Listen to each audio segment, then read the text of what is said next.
স্বপ্ন ছিল খুবই সাধারণ, ভালোবাসার মানুষকে নিয়ে নতুন জীবন শুরু করা। কিন্তু সেই স্বপ্নই থেমে গেল এক ভয়ঙ্কর নৃশংসতায়। যুক্তরাষ্ট্রের ফ্লোরিডায় ইউনিভার্সিটি অব সাউথ ফ্লোরিডা এর দুই বাংলাদেশি পিএইচডি শিক্ষার্থী জাবিল আহমেদ লিমন ও নাহিদা সুলতানা বৃষ্টি, যারা শীঘ্রই বিয়ের পরিকল্পনা করছিলেন, তাদের গল্প আজ শোক আর আতঙ্কে ভরা। লিমনের ভাই জুবায়ের আহমেদ জানিয়েছেন, বৃষ্টিকে নিয়ে লিমন সব সময় প্রশংসা করতেন। গান, রান্না, প্রতিভা সব মিলিয়ে তাকে জীবনসঙ্গী হিসেবে ভাবছিলেন। 2 বছর ধরে থিসিস নিয়ে পরিশ্রম করছিলেন লিমন। স্বপ্ন ছিল দেশে ফিরে শিক্ষকতা করার, অথচ সেই স্বপ্নের পথেই ঘটে গেল নির্মম পরিণতি। গত 16 এপ্রিল ট্যাম্পায় তাদের সর্বশেষ দেখা যায়। সকাল 9টায় ছাত্রাবাসে লিমন এবং সকাল 10টায় ন্যাচারাল অ্যান্ড এনভায়রনমেন্টাল সায়েন্সের ভবনে বৃষ্টি। এরপর থেকেই শুরু হয় রহস্যময় নিখোঁজের ঘটনা। পরদিন 17 এপ্রিল এক পারিবারিক বন্ধু যোগাযোগ করতে না পেরে বিষয়টি কর্তৃপক্ষকে জানান। এরপর দুটি নিখোঁজ ডায়েরি করা হয় এবং অঙ্গরাজ্য ও জাতীয় ডেটাবেজে তাদের নাম অন্তর্ভুক্ত করা হয়। প্রায় 10 দিন পর শুক্রবার ফ্লোরিডায় হাওয়ার্ড ফ্র্যাঙ্কল্যান্ড ব্রিজ এলাকা থেকে লিমনের মরদেহ উদ্ধার করে পুলিশ। একই সময় নিখোঁজ ছিলেন বৃষ্টিও। পরে তার মৃত্যুর খবর নিশ্চিত করে পরিবার ও স্থানীয় পুলিশ। নোভা এলইডি টিভি, ঝকঝকে ছবি, নিখুঁত শব্দ, 5 বছরের ওয়ারেন্টি। নোভা মানি, সঠিক মান, নিশ্চিত সেবা। এই ঘটনার সঙ্গে জড়িত সন্দেহে গ্রেপ্তার করা হয়েছে লিমনের রুমমেট 26 বছর বয়সী মার্কিন নাগরিক হিশাম আবু ঘর বেহেকে।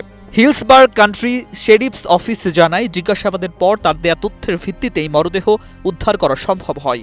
তার বিরুদ্ধে মারধর, জোর করে আটকে রাখা, প্রমাণ নষ্ট, মৃত্যুর ঘটনা গোপন এবং মৃতদেহ অবৈধভাবে সরানোর অভিযোগ আনা হয়েছে। গ্রেপ্তারের সময় তিনি একটি বাড়ির ভেতরে লুকিয়েছিলেন। পরিস্থিতি নিয়ন্ত্রণে আনতে সোয়াট টিম মোতায়েন করতে হয়। ভিডিওতে দেখা যায় সাজোয়া যান ঘিরে রেখেছে বাড়ি, আর তিনি তোয়ালে পড়ে হাত তুলে আত্মসমর্পণ করছেন। তদন্তে উঠে এসেছে, হিশাম আবু ঘর বেহে আগে থেকেই সহিংসতার জন্য পরিচিত ছিলেন। 2023 সালে শারীরিক আঘাতের অভিযোগে তাকে 2 বার গ্রেপ্তার করা হলেও পরে অভিযোগ প্রত্যাহার করা হয়।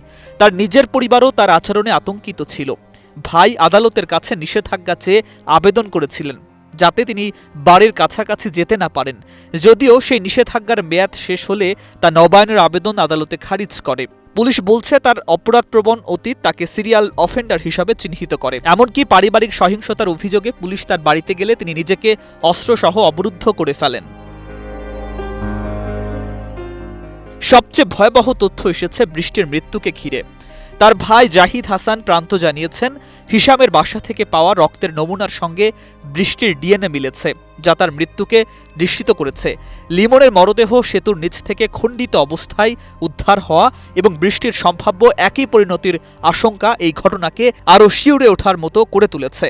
বর্তমানে হিশাম হেফাজতে রয়েছেন এবং তার বিরুদ্ধে হত্যা সংক্রান্ত চার্জশিট প্রস্তুতের কাজ চলছে। প্রেম, মেধা আর স্বপ্নে ভরা 2 তরুণ জীবনের এমন করুণ পরিণতি এখন বড় এক প্রশ্ন তুলে দিয়েছে। বিদেশের মাটিতে আমাদের শিক্ষার্থীরা কতটা নিরাপদ? News desk, 21 television.